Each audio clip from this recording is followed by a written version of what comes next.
ಆತ್ಮೀಯ ಯೋಗ ಬಂಧುಗಳಿಗೆ ನಮಸ್ಕಾರ. ಮೊದಲು ಶುದ್ಧವಾದ ವಾತಾವರಣದಲ್ಲಿ ಶಾಂತಿ ಚಿತ್ತವಾಗಿ ಕುಳಿತುಕೊಂಡು ಆರೋಗ್ಯದ ಹಿತದೃಷ್ಟಿಯಿಂದ ನಮ್ಮ ಮನಸ್ಸನ್ನು ಏಕಾಗ್ರತೆಗೊಳಿಸುತ್ತಾ ಶ್ಲೋಕಗಳತ್ತ ಮುಂದುವರಿಯೋಣ. ನಂತರ ಪ್ರಾಣಾಯಾಮವನ್ನು ಅಭ್ಯಾಸ ಮಾಡೋಣ. ನಮಸ್ಕಾರ ಸ್ಥಿತಿ ಸುಖಾಸನದಲ್ಲಿ ಸರಳವಾದ ಉಸಿರಾಟ 3 ಬಾರಿ ದೀರ್ಘವಾಗಿರಲಿ.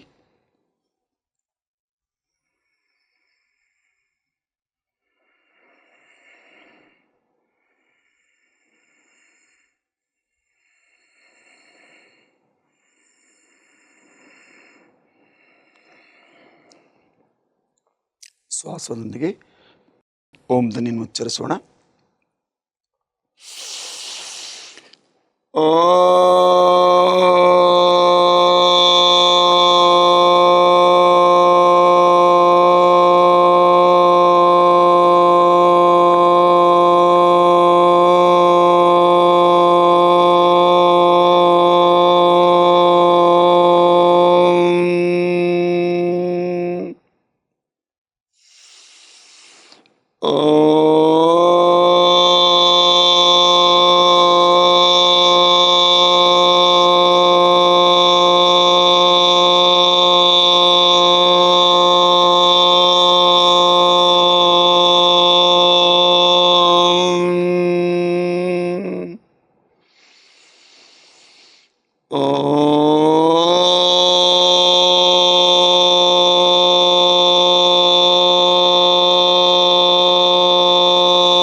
ಹಸ್ತಗಳನ್ನು ಸರಿಯಾದ ರೀತಿಯಲ್ಲಿ ಜೋಡಿಸಿ ನಮ್ಮ ಕಣ್ಣೆದುರಿಗೆ ಬರಲಿ.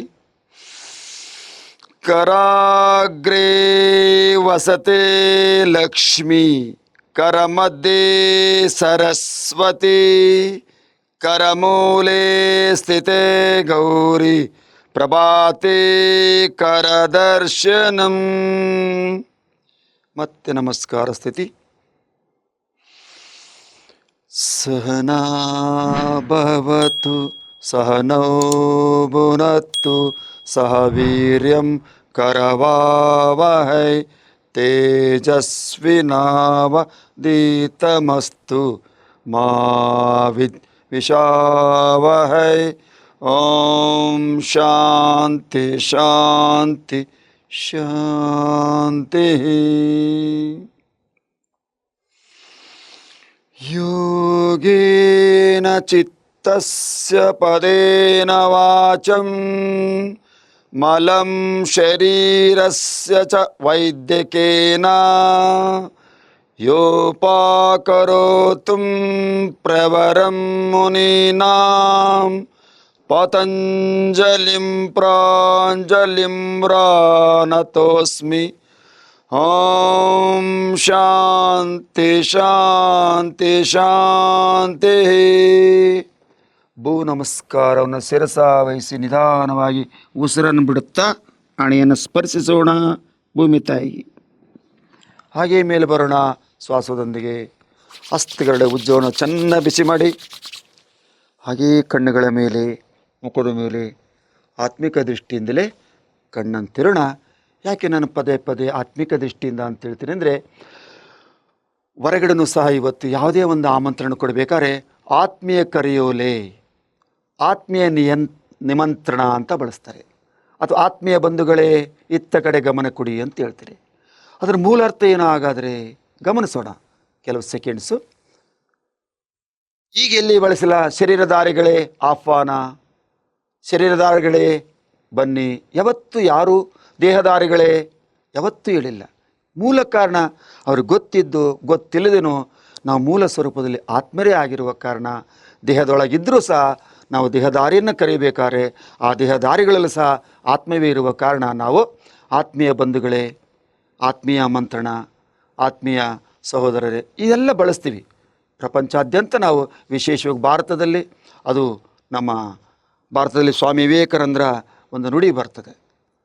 ಹಿಂದೆ ಅಮೇರಿಕದ ಚಿಕಾಗೋ ನಗರದಲ್ಲಿ ಅಂಥ ಒಬ್ಬ ಪುಣ್ಯಜೀವಿಯ ಶ್ರೇಷ್ಠ ಬ್ರಹ್ಮಚಾರಿಯನ್ನು ಸನ್ಯಾಸಿಯನ್ನು ಈ ಕ್ಷಣದಲ್ಲಿ ನಾವು ನೆನಪು ಮಾಡಿಕೊಳ್ಳೇಬೇಕು. ನಿಮಗೆಲ್ಲ ಗೊತ್ತಿದ್ದಿದೆ, ಇವತ್ತಿನ ದಿವಸ ಸುಮಾರು ವರ್ಷಗಳಿಂದನೇ ಸ್ವಾಮಿ ವಿವೇಕಾನಂದರು ವೀರ ಸನ್ಯಾಸಿ ಇರತಕ್ಕಂಥ ಸಮಯದಲ್ಲಿ ಚಿಕಾಗೋ ನಗರದಲ್ಲಿ ಅವರಿಗೆ ಅವಕಾಶ ಕೊಟ್ಟಾಗ ಭಾಷಣದಲ್ಲಿ ಕಟ್ಟ ಕಡೆಯದಾಗಿ ಭಾರತದ ಪ್ರಜೆಗೆ ಸ್ವಾಮಿ ವಿವೇಕಾನಂದರಿಗೆ ಭಾಷಣ ಮಾಡಲಿಕ್ಕೆ ಕೊಡ್ತಾರೆ. ಆ ಸಮಯದಲ್ಲಿ ಎಲ್ಲರೂ ಹಿಂದೆಲ್ಲ ನುಡಿಸುತ್ತಾ ಇದ್ದರು, ಲೇಡೀಸ್ ಆ್ಯಂಡ್ ಜೆಂಟ್ಲ್ಮೆನ್ ಅಂತ. ಆದರೆ ವಿವೇಕಾನಂದರ ಸಬ್ಜೆಕ್ಟ್ ಬಂದಾಗ, ಭಾಷಣದ ಸಮಯ ಅವಕಾಶ ಬಂದಾಗ ಅವ್ರು ಹೇಳಿದರು, ಎದ್ದು ನಿಂತು ಬ್ರದರ್ಸ್ ಆ್ಯಂಡ್ ಸಿಸ್ಟರ್ಸ್ ಅಂತ. ತಮಗೆಲ್ಲರಿಗೂ ಗೊತ್ತಿದೆ, ಇತಿಹಾಸದಲ್ಲಿ ಮರೆಯಲಾಗದ ಒಂದು ದೃಶ್ಯ, ಒಂದು ಶಬ್ದ. ಅದನ್ನು ಪ್ರಪ್ರಥಮವಾಗಿ ವಿದೇಶದಲ್ಲಿ ಕಂಡಿರ್ತಕ್ಕಂಥದ್ದು, ಕೇಳಿರ್ತಕ್ಕಂಥದ್ದು ಸ್ವಾಮಿ ವಿವೇಕಾನಂದ ನುಡಿ ಅಂದರೆ ತಪ್ಪಾಗಲಾರ್ದು, ಅತಿ ಸೂಕ್ತಿ ಏನಲ್ಲ. ಏಕೆಂದರೆ ಇಡೀ ವಿಶ್ವವನ್ನೇ ನಮ್ಮ ಭಾರತ ದೇಶದವರು ವಸುದೈವ ಕುಟುಂಬಕಂ ಅಂತ ಪರಿಗಣಿಸ್ತಾರೆ, ಒಂದೇ ಕುಟುಂಬದವರು ಅಂತ. ಅಲ್ಲಿರೋರೆಲ್ಲ ಸಿಸ್ಟರ್ ಬ್ರದರ್ಸ್ ಅಂದಾಗ ಮೊದಲೆಲ್ಲ ನೋಡಿ ಭಾಷಣ ಮಾಡಿ ಹೋಗಿರ್ತಕ್ಕಂಥವ್ರು ಹೆಂಗಸರೇ ಮತ್ತು ಗಂಡಸರೇ, ಲೇಡೀಸ್ ಆ್ಯಂಡ್ ಜೆಂಟ್ಲ್ಮೆನ್ ಅಂದರೆ. ಆದರೆ ಇವ್ರು ಹೇಳಿದ್ದನು ವಿವೇಕಾನಂದರು ಬ್ರದರ್ಸ್ ಆ್ಯಂಡ್ ಸಿಸ್ಟರ್ಸ್ ಅಂದರೆ ಸಹೋದರರೇ ಮತ್ತು ಸಹೋದರಿಯರೇ, ಅಥವಾ ಅಕ್ಕ ತಂಗಿಯರೇ, ಅಣ್ಣ ತಮ್ಮಂದರೆ. ಆ ಒಂದು ಶಬ್ದ ಇಷ್ಟು ಜನಗಳಿಗೆ ಅದು ಪ್ರಭಾವ ಬೀರ್ತು ಅಂದರೆ ಅಲ್ಲಿಂದ ನಮ್ಮ ಭಾರತದ ಒಂದು ವಿಶೇಷವಾದ ಸ್ವಾಮಿ ವಿವೇಕಾನಂದರ ಬಗ್ಗೆ ನಾವು ಸಾಕಷ್ಟು ಪುಸ್ತಕಗಳನ್ನು ಓದಿದಾಗ ಗೊತ್ತಾಗ್ತದೆ, ಇತಿಹಾಸ ಪುಟಗಳನ್ನು ತಿರುವಿ ಹಾಕಿಟ್ಟು ಗೊತ್ತಾಗ್ತದೆ. ಹಾಗಾಗಿ ನಾವು ಇಲ್ಲಿ ಪ್ರತಿ ಸಲ ನಾನು ಹೇಳೋದೇನೆಂದರೆ, ಆತ್ಮೀಯ ಬಂಧುಗಳಿಗೆ, ಆತ್ಮೀಯ ಯೋಗಪಟುಗಳಿಗೆ, ಆತ್ಮಿಕ ಪ್ರೇಕ್ಷಕರಿಗೆ ಅಂತೀನಿ, ಮೂಲ ಸ್ವರೂಪದಲ್ಲಿ ನಾವು ಅರಿಯಲಿ ಅರಿದೇ ಇರಲಿ, ನಾವೆಲ್ಲರೂ ಮೂಲದಲ್ಲಿ ಆತ್ಮರೇ ಆಗಿರ್ತೇವೆ. ಆ ದಿಶೆಯಿಂದ ನಾನು ಈ ಒಂದು ಶಬ್ದವನ್ನು ಬಳಸ್ತಿರ್ತೀನಿ, ಅದು ನಿಮಗೂ ಸಹ ಗೊತ್ತಾಗಲಿ ಅನ್ನೋ ಉದ್ದೇಶಕ್ಕೆ. ಈಗ ಮೂಗಿನಿಂದ ಶ್ವಾಸವನ್ನು ತೆಗೆದುಕೊಳ್ತೀನಿ, ಕಿವಿಗಳಿಂದ ಉಸಿರನ್ನು ಬಿಡಲಿಕ್ಕೆ ಪ್ರಯತ್ನಿಸ್ತೀನಿ. ಖಂಡಿತ ಸಾಧ್ಯ ಇದೆ. ಇದು ಯಾರು ವಿಶೇಷ ಮಾಡಬೇಕು ಅಂದರೆ, ಕಿವಿ ಸೋರ್ತಕ್ಕಂಥವ್ರು ಮಾಡಿದರೆ ಖಂಡಿತ ತಪ್ಪಿಲ್ಲ. ಕಿವಿ ಸೋರುವುದು ನಿಧಾನಗತಿಯಲ್ಲಿ ಅಭ್ಯಾಸದ ನಂತರ ಸರಿ ಹೋಗುತ್ತೆ. ಮತ್ತು ಕಿವಿ ಸ್ವಲ್ಪ ಕೇಳ್ತಾ ಇರ್ತದೆ, ಅವರು ಸಹ ಇದನ್ನು ಮಾಡಿದರೆ ಅಲ್ಲಿ ಇರ್ತಕ್ಕಂಥ ನ್ಯೂನತೆ ನಿವಾರಣೆಯಾಗ್ತದೆ. ಗಮನಿಸಿ, ಮೂಗಿನಿಂದ ಶ್ವಾಸ ತೆಗೆದುಕೊಳ್ಳೋದು, ಮೂಗನ್ನು ಮುಚ್ಚೋದು, ಭಯಂಕರ ಮುಚ್ಚೇ ಇರ್ತದೆ, ಮೂಗನ್ನು ಮುಚ್ಚಿಬಿಟ್ಟೆ ಉಸಿರು ಹೊರಗೆ ಹಾಕಕ್ಕೆ ಪ್ರಯತ್ನಿಸಬೇಕು. ನಾನು ಆಗಲೇ ಹೇಳಿದಾಗೆ ಈ ದೇಹಕ್ಕೆ 9 ಹೋಲುಗಳಿವೆ, ನವದ್ವಾರಗಳಿವೆ.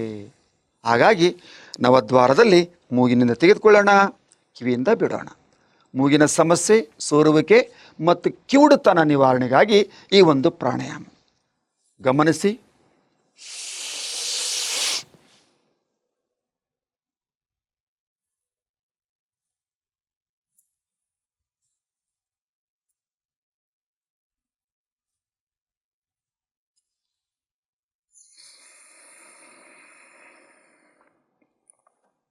ನೋಡಿ, 1ನೇ ಉಸಿರು ತೆಗೆದುಕೊಂಡು ಮೂಗನ್ನು ಮುಚ್ಚಿ ಕಿವಿಯಿಂದ ಉಸಿರು ಬಿಡಲಿಕ್ಕೆ ಕುಪ್ಪಳಿಸ್ತಾ ಇದ್ದೆ, ಅಂದರೆ ಮುಕ್ಕಿಸ್ತಾ ಇದ್ದೆ, ಪ್ರೆಷರ್ ಕೊಡ್ತಾ ಇದ್ದೆ ಹೋಗಲಿ ಅಲ್ಲಿಂದ ಅಂತ. ಅವಾಗ ಈ ಕಡೆ ಮಾತ್ರ ಒಂದು ಅನುಭವ ಆಯಿತು, ಈ ಕಡೆ ಇನ್ನೂ ಆಗಿಲ್ಲ. ಮತ್ತೆ ಮುಂದೆ ಕಂಟಿನ್ಯೂ ಮಾಡೋಣ.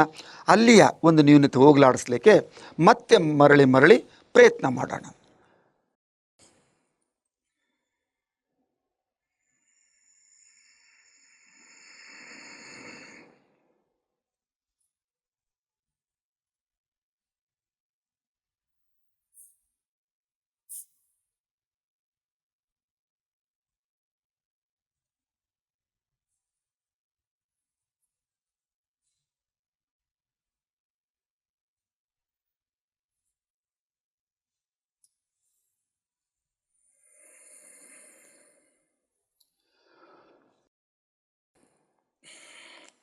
ಮೂಗಿನಿಂದ ತೆಗೆದುಕೊಂಡಿರ್ತಕ್ಕಂಥ ಉಸಿರು ಸಡನ್ಲಿ ಕಿವಿಯಿಂದ ಹೋಗೋಕ್ಕಾಗೋದೇ ಇಲ್ಲ, ಚಾನ್ಸ್ ಇಲ್ಲ.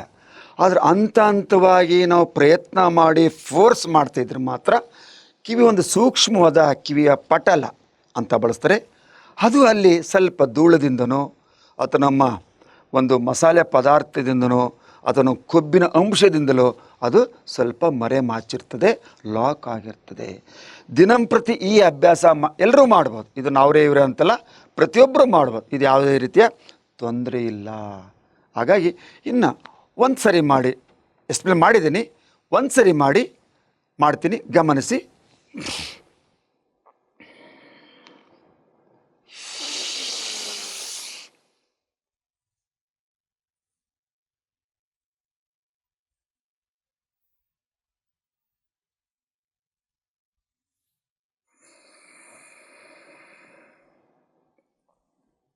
ಆದರೆ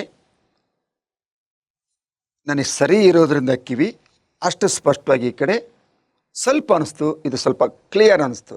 ಅಂದರೆ ಅಲ್ಲಿ ಕಲ್ಮಶ ಇರತಕ್ಕಂಥದ್ದು ನಿವಾರಣೆ ಆಗ್ತಾ ಬಂದಾಗ ಕಂಪ್ಲೀಟ್ ಎರಡನ್ನೂ ಉಸಿರು ಹೋಗೋದು ಅಥವಾ ಪಟ್ ಪಟ್ ಅಂತ ಶಬ್ದ ಸ್ಪಷ್ಟವಾಗಿ ಎರಡು ಕಡೆ ಗೊತ್ತಾಗ್ತದೆ. ಇದು ಮೂಗಿನಿಂದ ಉಸಿರು ತೆಗೆದುಕೊಂಡು ಕಿವಿಯಿಂದ ಉಸಿರು ಬಿಡ್ತಕ್ಕಂಥದ್ದು. ಬಾಯಿನೂ ಮುಚ್ಚಿರ್ತೀವಿ, ನವದ್ವಾರಗಳನ್ನು ಎಲ್ಲವನ್ನು ಮುಚ್ಚಿ ಕಿವಿ ಎರಡು ಮಾತ್ರ 7 ದ್ವಾರ ಮುಚ್ತೀವಿ, ಕಿವಿ 2 ದ್ವಾರ ಓಪನ್ ಆಗಿರ್ತದೆ. ಹೊರಗೆ ಹಾಕ್ಲಿಕ್ಕೆ ಪ್ರಯತ್ನಿಸ್ತೀವಿ, ಅದು ನಿಧಾನಗತಿಯಲ್ಲಿ ಹೊರಗೆ ಹೋಗ್ಲಿಕ್ಕೆ ಪ್ರಯತ್ನಿಸ್ತದೆ. ನೀವು ನೋಡಿರ್ಬೋದು, ಒಂದು ಗೊಂಬೆಯನ್ನು ತೆಗೆದುಕೊಂಡು ಒಂದು ಏನಿಲ್ಲ, ನಮ್ಮ ತಲೆ ಬುರುಡಿನೇ ತಗೊಂಡಾಗ ಸ್ಕಿನ್ ಇರೋದಿಲ್ಲ, ಮಾಂಸ ಇರೋದಿಲ್ಲ, ಕೇವಲ ತಲೆ ಬುರುಡು. ಆಸ್ಪತ್ರೆಯಲ್ಲಿ ನೋಡಿ, ಕಿವಿಯಲ್ಲಿಟ್ಟರೆ ಕಡ್ಡಿ ಕಣ್ಣಲ್ಲಿ ತೆಗಿಬೋದು, ಕಣ್ಣಲ್ಲಿಟ್ಟರೆ ಮೂಗ್ಲಲ್ಲಿ ತೆಗಿಬೋದು, ಮೂಗ್ನಲ್ಲಿ ಕಡ್ಡಿ ಬಾಯಲ್ಲಿ ತುರುಕಿದ್ರೆ ಮತ್ತು ಮೂಗ್ಲಲ್ಲಿ ತೆಗಿಬೋದು. ನವದ್ವಾರಗಳು ಓಪನ್ ಆಗಿರ್ತವೆ. ಮಾಂಸ, ರಕ್ತ ಮತ್ತು ನರನಾಡಿಗಳು, ಸ್ಕಿನ್ನು ನಮಗೆ ಮುಚ್ಚಿರೋದ್ರಿಂದ ಇದೇ ಬೇರೆ, ಕಣ್ಣೇ ಬೇರೆ, ಮೂಗೇ ಬೇರೆ, ಬಾಯೇ ಬೇರೆ ಅಂತ ನಾವು ಬಳಸ್ತೀವಿ ಅಷ್ಟೇ. ಖಂಡಿತವಾಗಲೂ ಒಳಗಡೆ ಏನು ನಾವು ಎಲುಬು, ಮೂಳೆ, ತಲೆ ಬುರುಡೆ ಅಂತೇನು ಹೇಳ್ತೇವೆ, ಅಲ್ಲಿ ನೋಡಿದಾಗ ಕಿವಿ ತೂತಿನಿಂದ ಕಣ್ಣಲ್ಲಿ, ಕಣ್ಣಿನಿಂದ ಮೂಗಲ್ಲಿ, ಮೂಗಿಂದ ಬಾಯಲ್ಲಿ, ಬಾಯಿಂದ ಈ ಕಿವಿಯಲ್ಲಿ ಹೋಗ್ಲಿಕ್ಕೆ ಅವಕಾಶ. ಇದು ಸಾಮಾನ್ಯವಾದ ಜ್ಞಾನ, ಎಲ್ರಿಗೂ ಸಹ ಗೊತ್ತಿರ್ತದೆ. ಈಗ ಇದರ ನಂತರ ಡಾಗ್, ನಾಯಿಯ ಉಸಿರಾಟ. ಇದು ಯಾವಾಗ ಮಾಡಬೇಕು? ಸ್ವಲ್ಪ ಶೀತ ಆಗಿರ್ತಕ್ಕಂಥ ಸಮಯದಲ್ಲಿ ಅಥವಾ ಕಫ ಕಟ್ಟಿರ್ತಕ್ಕಂಥ ಸಮಯದಲ್ಲಿ ನಾವು ಮುಂದಿನ ದಿನಗಳಲ್ಲಿ ಚಳಿ ಮಳೆ ಬಂದಂಥ ಸಮಯದಲ್ಲಿ ನಾವು ಇದನ್ನು ಮಾಡಿದಾಗ ಉಷ್ಣಾಂಶ ನಮಗೆ ಬಂದುಬಿಟ್ಟು ನಾವು ಆ ಒಂದು ಕ್ರಿಯೆಯಿಂದ ಒಂದು ಲಾಭವನ್ನು ಪಡ್ಕೋಬೋದು. ಅದನ್ನು ವಿಶೇಷವಾಗಿ ವಜ್ರಾಸಕ್ಕೆ ಬರೋಣ. ಈ ರೀತಿಯಾಗಿ ಅಥವಾ ನಾಯಿ ಕುಂತಿರುವ ಈ ರೀತಿಯಲ್ಲಿ ಕೂತ್ಕೊಳ್ಳೋಣ. ಬೇಕಾದ್ರೆ ಹಿಂಗೆ ನಾಯಿದೆ ಸ್ವಲ್ಪ ಪೊಸಿಷನ್ನು ಹೀಗೆ ಇರ್ತದೆ ಅಂತ ಭಾವಿಸೋಣ. ಸ್ವಲ್ಪ ಅದು ಕೂತ್ಕೊಂಡಿರ್ತಕ್ಕಂಥ ಪೊಸಿಷನ್ ಹೀಗಿರ್ಬೋದು ಅಂತ ಅಂದ್ಕೊಳ್ಳೋಣ. ಉಸಿರು ತಗೊಳ್ತಾ ಒಂದು ಸಲ ಗಮನಿಸಿ, ನಾಲಿಗೆನ ಹೊರಗೆ ಹಾಕಬೇಕು, ಉಸಿರಾಡಬೇಕು. ಹಿಂದೆ ಜೂಲ್ ನಾಯಿಗಳು ಅಂತ ಇರ್ತಿದ್ದು ಆಡು ಭಾಷೆಯಲ್ಲಿ, ಈಗ ಅನೇಕ ನಮೂನಿ ನಾಯಿಗಳು ಬಂದಿದ್ದಾವೆ. ಇಲ್ಲಿ ನೋಡಿ, ನಾಲಿಗೆ ಹೊರಗೆ ಹಾಕೋಣ.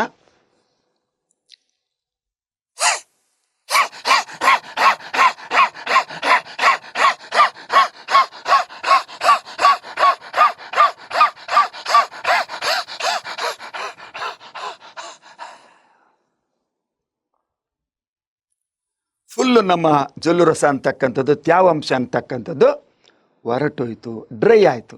ಅಲ್ಲಿ ಶೀತದ ಸಮಯದಲ್ಲಿ ನಮಗೇನಾರು ಆಗಿದ್ದರೆ ಖಂಡಿತವಾಗಿ ಈ ಒಂದು ಡಾಗ್ ಉಸಿರಾಟ, ನಾಯಿ ಉಸಿರಾಟ ಮಾಡಿದ್ರೆ ಖಂಡಿತವಾಗ್ಲೂ ಕೇವಲ ಅಷ್ಟೇ ಅಲ್ಲ, ನಮ್ಮ ದುರ್ವಾಸನೆ ಇದ್ದರೆ, ಸ್ಮೆಲ್ ಇದ್ದರೆ, ಒಸಡುಗಳ ನ್ಯೂನತೆ, ಹಲ್ಲುಗಳ ನ್ಯೂನತೆ ಇದ್ದರೆ ಖಂಡಿತ ಆರಾಮಾಗ್ತದೆ. ಇನ್ನೊಂದು ಸಲ ಗಮನಿಸಿ, ಅದೇ ಪ್ರಾಣಾಯಾಮ ಕಂಟಿನ್ಯೂ. ನೇರ ಕೂತ್ಕೋಬೇಕು. ಅದು ಈ ರೀತಿ ನೋಡಿ, ಪೊಸಿಷನ್ ಈ ರೀತಿನೇ ಇರುತ್ತೆ.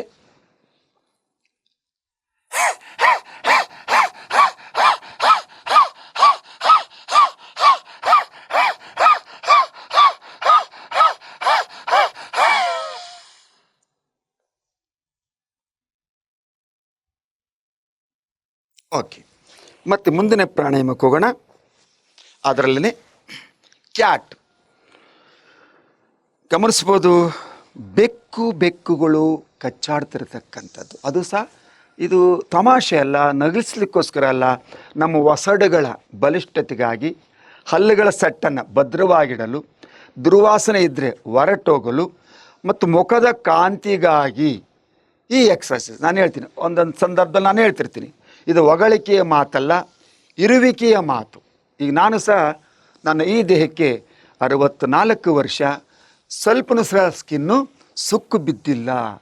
ಕಾರಣ ಎಷ್ಟೇ, ಇಂಥ ಯೋಗಾಸನಗಳನ್ನು, ಇಂಥ ಪ್ರಾಣಾಯಾಮಗಳನ್ನು ಮಾಡ್ತಾ ಬರೋದ್ರಿಂದ ನಮ್ಮ ಮುಖದ ಕಾಂತಿ ಖಂಡಿತವಾಗ್ಲೂ ಚೆನ್ನಾಗಿರ್ತದೆ. ಸ್ಕಿನ್ ಭಾಳ ಬೀಳಿ ಸುಖ ಬೀಳೋದು ಬೇಡ ಅಂತಲ್ಲ, ಆದರೆ ಅದಕ್ಕೊಂದು ವಯಸ್ಸಿರ್ತದೆ, 70 80.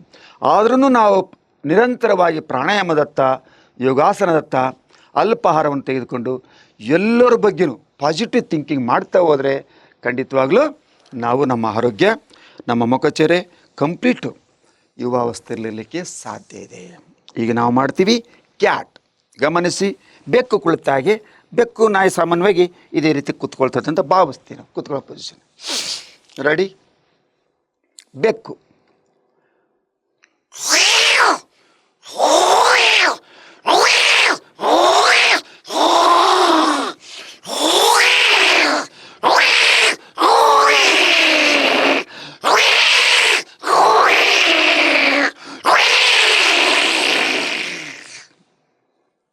ಇದು ಬೆಕ್ಕು, ಗಂಡು ಬೆಕ್ಕು. ಅದಕ್ಕೆ ಬೌಗ ಅಂತ ಬಳಸ್ತೀವಿ.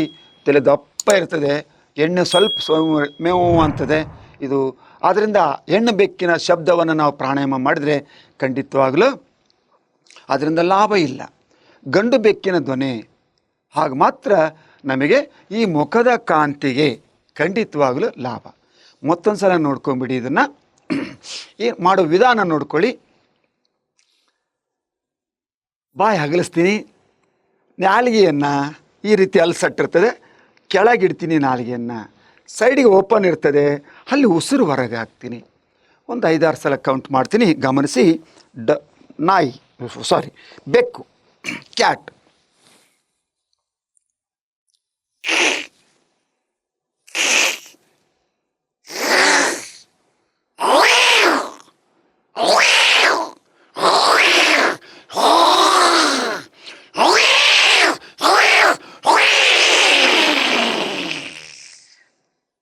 ಇದು ಸಹ ಒಂದು ನಮ್ಮ ಮುಖದ ಕಾಂತಿ, ಒಸಡುಗಳ, ಹಲ್ಲುಗಳ, ಮುಖಚ್ಚರಿಯ ಒಂದು ಕಾಂತಿಗಾಗಿ ಇವತ್ತು ಇಷ್ಟು ಪ್ರಾಣಾಯಾಮವನ್ನು ಸಾಕು. ಕೊನೆಯಲ್ಲಿ ನಾವು ಗುರುಗಳನ್ನು ಧ್ಯಾನ ಮಾಡೋಣ, ಲೋಕಕ್ಕೆ ಒಂದು ಶುಭ ಸಂಕಲ್ಪವನ್ನು ಮಾಡೋಣ. ಎಲ್ಲರೂ ಹಿತವಾಗಿ ಸುಖಕರವಾಗಿರಲಿ ಅಂತ ನಮಸ್ಕಾರ ಸ್ಥಿತಿಯಲ್ಲಿ.